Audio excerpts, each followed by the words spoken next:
Hi guys, another reading from my book Pieces, 52 short stories about being human. Chapter 41 called Grow in Love, and it's basically a follow-up from the last week's video on self-love. So I'll just read the beginning of the chapter to start us off.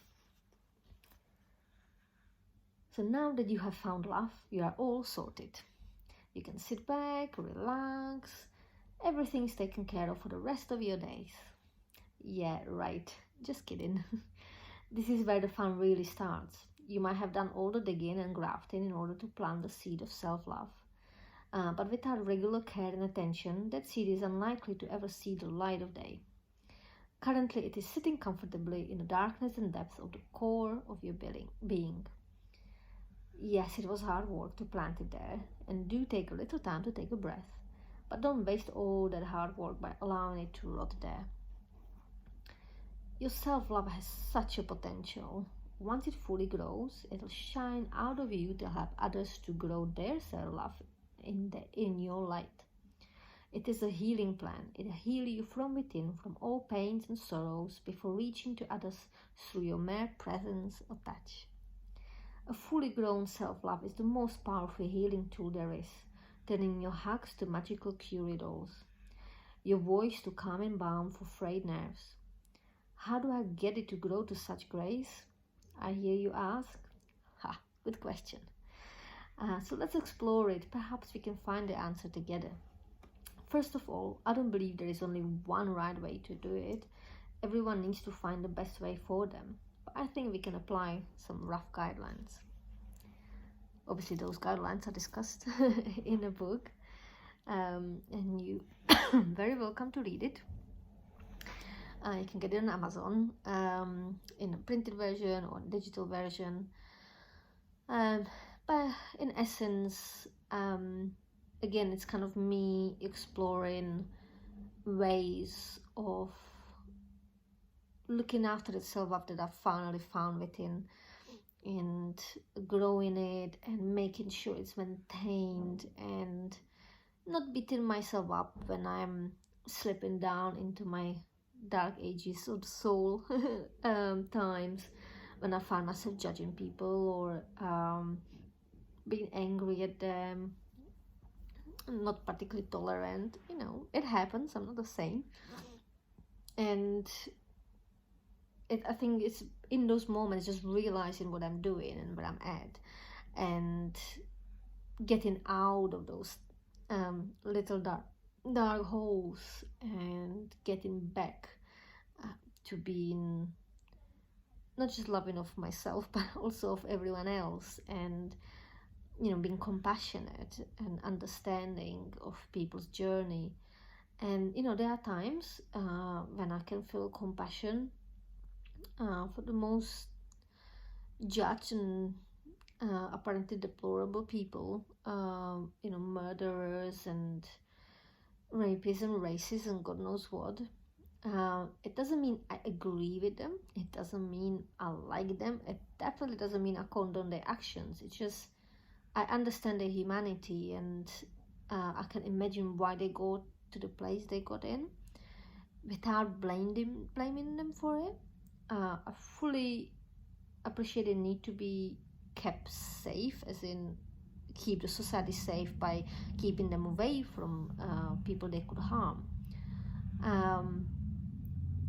But hating them or being angry at them doesn't help anyone, definitely not me. Doesn't change anything apart from bringing this really horrible sticky negativity into my life, wasting minutes and hours and sometimes even days thinking hateful or angry thoughts that do not change anything, that don't make anything better. I mean, what's the point, right? Like, anger can be sometimes really good tool to get you kind of up in arms and start a change and do things.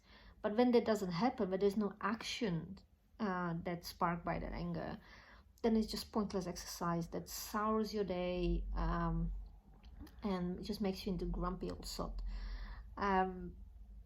That's not helpful to anyone.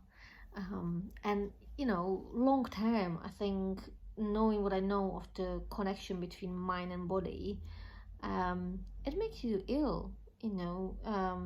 I don't have to look very far for the evidence. The members of my family and people I know, who whose health is deteriorating or who even passed away, um, and who were generally angry people, angry at the world, angry at whatever was going on at any particular moment, although it's not necessarily immediately affecting them, or even they don't know really much about the situation. They just create these mighty righteous opinions of it and drive themselves and everyone around them crazy with those.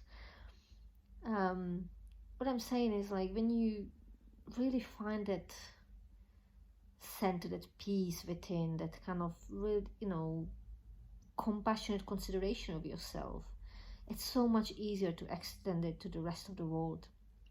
And it doesn't make just your life better, it puts you in position to do more and be more active in making things better, but you also influence the people around you and inspire them to be more loving and more compassionate towards others. And it spreads like waves. It's like throwing a pebble in a pond, and those little circles that form, and it just spreads and spreads and spreads. And you never know what act of kindness or compassionate word can do and how far it can reach.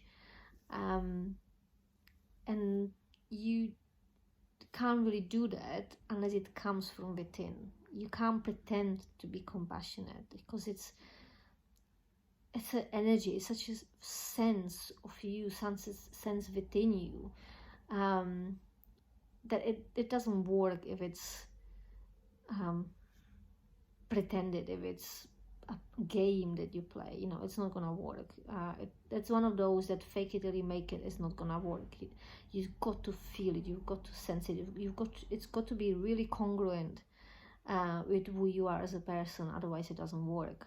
The same goes for kindness and for everything else. That doesn't mean you'll be compassionate and kind all the time, 100% of the time. I mean, apart from the Dalai Lama, and maybe even not him, I haven't heard of anyone who would be capable of that, and I definitely haven't met anyone who would be like this all the time. That's not what we're looking for. We're looking even just moments, because even just those moments, those, let's say, I don't know, once a week, once a month, maybe even once a year, those moments can change someone's lives, or even many lives. And who knows, if every one of us has those moments often enough, it might change the world for the better.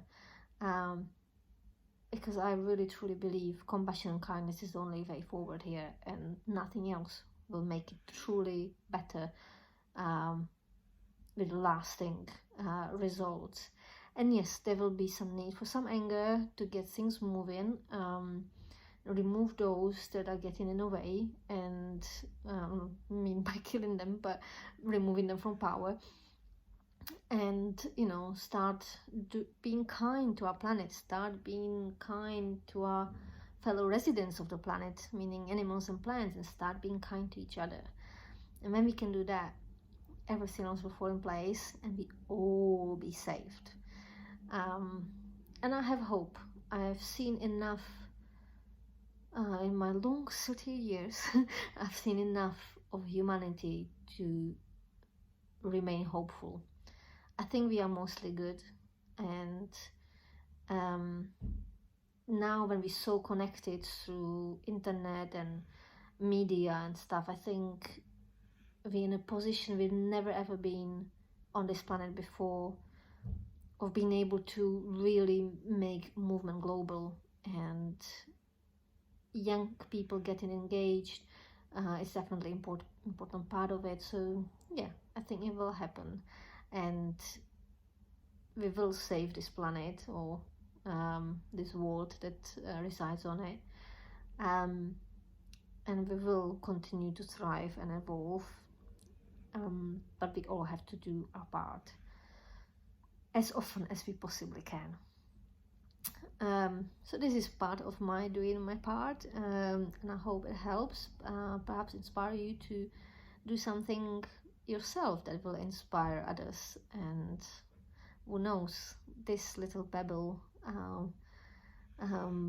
might reach some amazing places far away and change things in a way we never thought it would be possible. So yeah, that's it from today, and looking forward to next week. Bye bye.